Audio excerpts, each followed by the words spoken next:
spill the theories, hit a spill some theories. Little Nightmares 3 is here, and just like the previous games, it's packed with hidden details, eerie symbolism, and those blink and you'll miss it moments that completely change how you understand the story. At first glance, it might seem like a simple horror puzzle game, but beneath the surface, there's a lot more going on.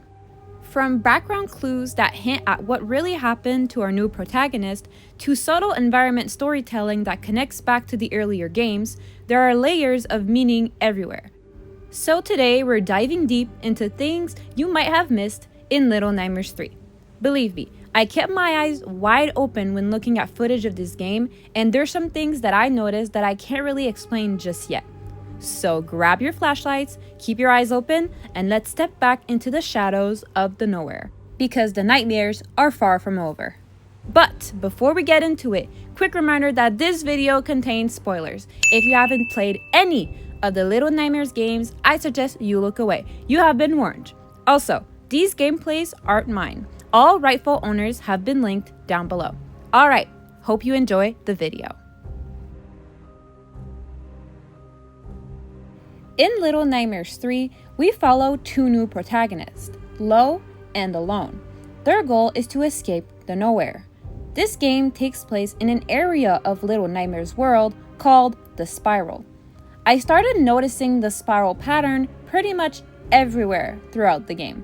From the beetle's nest to the lollipop factory, it's not hard to spot the pattern. In the necropolis, windmills and their circular motion seem to hold a certain importance since there are drawings of them and of spirals on the walls. The windmills, cogwheels, the Ferris wheel, the columns, when Lo enters a mirror, the whole entirety of the fun fair, little spiral sun drawings, the top of the mirrors, small things like that hidden in the backgrounds. Spirals are an interesting pattern, especially in the world of Little Nightmares. Spirals can be associated with hypnosis. In cartoons, when someone is hypnotized, their eyes have spirals in them to indicate it. Moreover, eyes, which have been a recurring topic in all Little Nightmares games, are everywhere in the nowhere. The first antagonist has an eye that turns you to stone if you cross it, maybe another take on hypnosis. Eyes are seen everywhere in this game, in very odd spots. In the candy factory, there are multiple boxes found with eyes on them, hinting that it's merchandise that's going to be sent to the maw. In the last chapter of Little Nightmares 3, there are a few hints and a very interesting painting that leads me to believe this hypnosis theory. First of all, the last antagonist's name is quite literally the hypnotist. There's a few pictures of him that shows him with doodles drawn.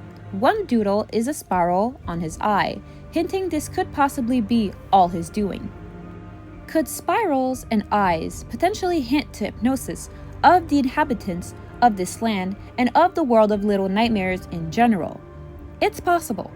One more thing that is interesting to point out though is, after Lo and Alone escape by hot air balloon, the spiral pattern disappears. Little to none can be seen in the backgrounds or in the surroundings in general. Could that tell us that the two children did manage to escape the spiral in the end? Well, one of them.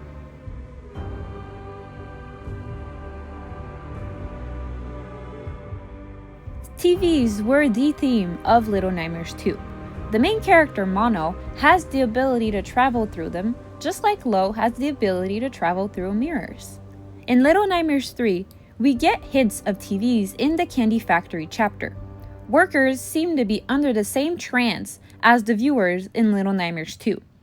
We can see a few of them staring into televisions, very still, seemingly under a spell. Unlike the TVs in Little Nightmares 2 though, no music or noise can be heard from them. In this chapter, TVs and security cameras are used by the supervisor to keep a very close eye on her workers. The screens are an intricate part of the puzzles in this chapter. However, there's a very weird thing that pops up at one point. After Lo and Alone manage to turn off the security system, all the TVs are left with this staticky screen. One TV, however, is looking a little different from the others, but I noticed it right away.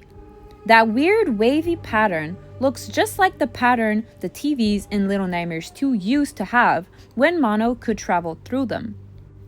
Where could this TV lead? Are there maybe others in the Spiral who have this TV traveling ability?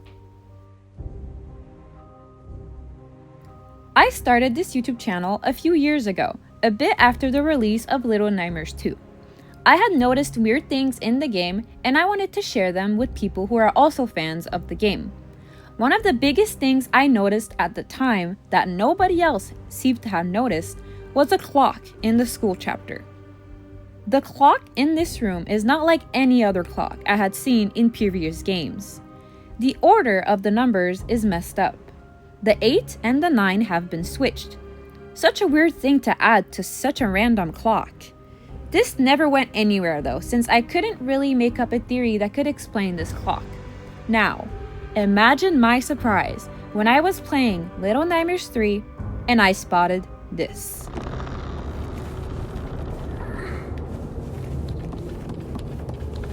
Yep, another clock with an inverted 8 and 9. There are no other clocks in the game with the same messed up order, meaning this couldn't be an error on the developer's part. Something really sketchy is going on with this messed up clock. I just can't put my finger on it just yet. In the Little Nightmares DLC, Secrets of the Maw, we follow a little boy known as the Runaway Kid, as he embarks on an adventure inside the Maw just like Six did. We get to see different parts of the Maw, new creatures, and unlock some secrets. One of those secrets lies beneath the gnomes, little creatures that seem to be everywhere in the Little Nightmares world.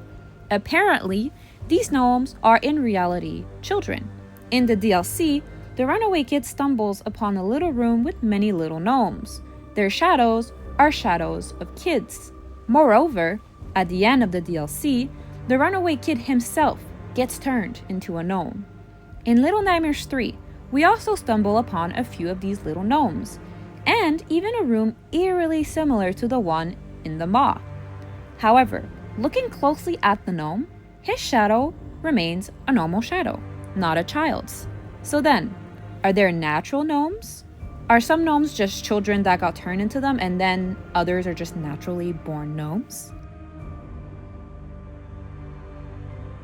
Since the very first Little Nightmares game, theorists all over the globe know about a certain tune. The fandom has named it the Veronica song, an eerie tune we hear for the first time in the first game as we try to escape the janitor. Six activates a random TV to lure him inside, and we hear this.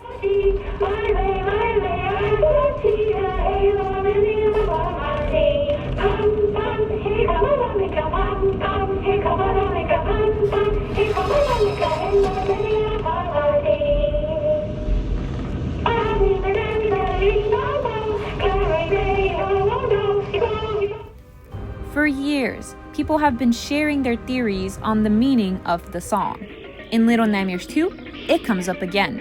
In the viewers chapter, we can hear many songs toggling from TV stations, and one of them happens to be the Veronica song.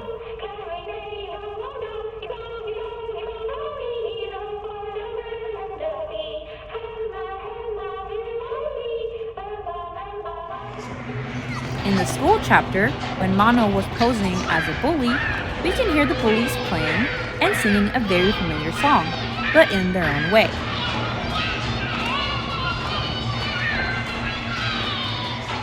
Now, once again, we can hear this song in the carnival.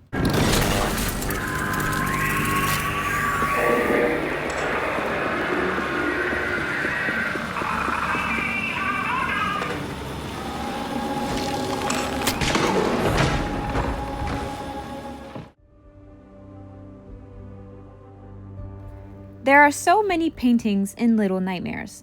Most of them display the inhabitants of this world, one more messed up than the other. One painting I've always found interesting is one of a sitting boy. He seems to be sitting in some sort of hospital or care unit, looking like he lost all hope. This is the full picture. The picture appears a few times in Little Nightmares 3, especially in the last chapter. Looking at the picture closely, the last chapter seems to also be taking place in some sort of hospital, eerily similar to the one in the painting. There's procedure rooms, nurses, surgeons, and even cells. At one point, in one room, the painting appears once again, and so does the ghost of a little boy. There seemed to be some sort of investigation going on related to this little boy. Could he have been one of the hypnotist's patients? Or could it even be the hypnotist as a child? It's important to note that the ghost kid only appears after Lo and Alone presumably leave the spiral. The first one appears on the beach, drawing an eyeball. The second appears inside the facility, drawing tally marks and other drawings. There's even a big bin with old children toys. The third one appears right after the hypnotist's leg is revealed, sitting on a bench eerily similar to the sitting boy in the picture. The fourth boy is seen near a bookshelf holding what looks like a stuffed animal or some type of toy. The fifth one is once again sitting on a bench in a care unit, again, eerily similar to the boy in the painting. And finally, the last child is in that room I talked about first. The pictures up on the wall include, like I said, a picture of the sitting boy, but also a picture with a hidden figure in the background, a very familiar face to Little Nightmares theorist. This person is the ferryman, a resident of the nowhere whose job is to kidnap children and bring them to the mall. Another picture of the ferryman appears in the third game. He seems to be on the boat fishing up a kid. But who is the kid? And what are the links between these two characters? And that is just the beginning of what's lurking beneath Little Nightmares 3. The more you look, the more you realize that nothing in this world is random. Every flickering light, every echo, every tiny detail in the background is there for a reason.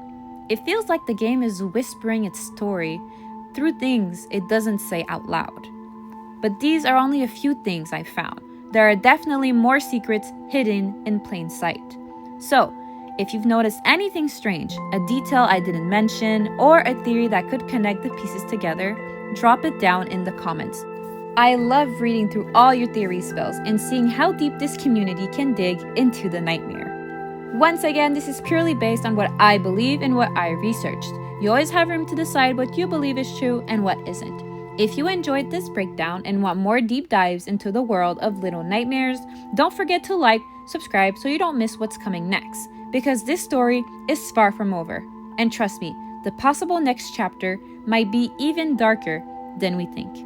Take care, and I will see you guys soon for more theory spills.